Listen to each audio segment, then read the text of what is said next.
मेरा नाम फूलन देवी है, लोग बैंडेड क्वीन के नाम से जानते हैं। और हमें पता नहीं था कि इतना संघर्ष करने के बाद हम जिंदा रहेंगे और आज आप सबके बीच में भी पहुंचेंगे, इतना मान सम्मान भी हम पाएंगे, ये हमने कभी नहीं सोचा था। 4 साल हम जंगल में भटके। आपको पता होगा कि हमारे हिंदुस्तान में, नहीं कहना चाहिए ऐसे मौके पर, मैं कहूंगी, बताऊंगी जो मेरे पे बीती है, कि हमारे सामंतशाही लोग, पैसे वाले लोग, और खासकर मैं जात का नाम लूंगी तो लोग कहेंगे दुबई में जाके जात पुकारी रहेंगे। ऐसे ऊंची जाति के लोग जो जात पात को मानते हैं, हम जैसे गरीबों को, दलितों को, दबे कुचलों को, अल्पसंख्यकों को एकदम ये सोचते हैं कि कीड़े मकोड़े हैं, जो इंसान नहीं है। तो उन लोगों को मैंने बताया कि मैं इंसान हूं, अगर हमें तुम मारोगे तो हम भी चुप नहीं बैठेंगे, हम भी जवाब देंगे। और इसलिए मैंने कई दफे सोचा कि मैं आत्महत्या कर लूं, मर जाऊं, पर मैंने सोचा कि मरती तो हजारों लड़कियां रोज हैं। बताओ, हमें डाकू के नाम से जानते हैं लोग, डाकू, फूलन देवी डाकू। बताओ, मेरे 4 हाथ पैर हैं। कहते चम्मिल घाटी की है, चम्मिल घाटी की, चम्मिल घाटी मेरी माँ बाप है।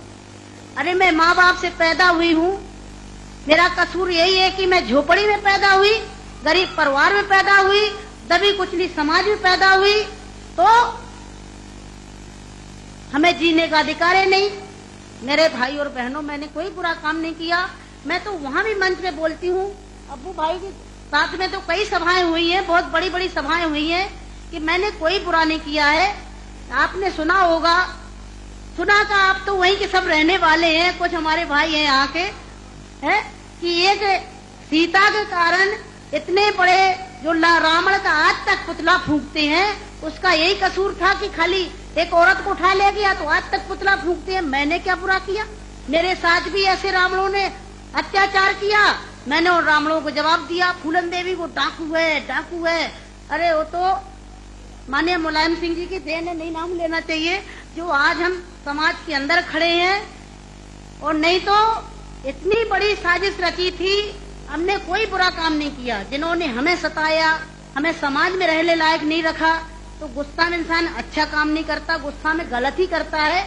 और जो कुछ भी हुआ, अच्छा और बुरा सबक सिखाने के लिए, कि हम जैसी बहन बेटियों के साथ अन्याय अत्याचार करोगे तो कोई भी महिला घर से बाहर निकल के और अपने अधिकारों की लड़ाई लड़ने के लिए मैदान में खड़ी हो जाएगी। तो मेरे भाई और बहनों, हमें तो डाकू घोषित कर दिया। जब मैं चुनाव लड़ने जाती हूँ तो सब एक ही भाषण रहते हैं, किसी के और कोई भाषण नहीं रहती है। बताओ, मैं डाकू दिखाई देती हूँ? क्या होता है डाकू? है, तुमने हमें सताया, हमें लूटा पीटा। डाकू तो वो बेईमान जो हम जैसी महिलाओं को लूटते पीटते हैं। तो मेरे भाई और बहनों, 4 साल में जंगल में भटकी, 11 साल में जेल में रही, और जेल में भी हमें पागलों के साथ रखा गया था। अच्छी जगह नहीं रखा गया, जहीं पागल महिला थी, पागल महिलाओं में रखा गया था। 11 साल तक हमें जेल में रखने के बाद कोर्ट में पेश नहीं करा गया। और जब जेल से छोड़े गए तो बहुत बड़ा हमारे हिंदुस्तान में तूफान आया, इतनी बड़ी डाकू को छोड़ दिया गया, बहुत बड़ा अन्याय हुआ। बस आप सबका प्यार था, आशीर्वाद था, कुछ ऊपर वाले की भी दुआ थी, जो आज आप सबके बीच में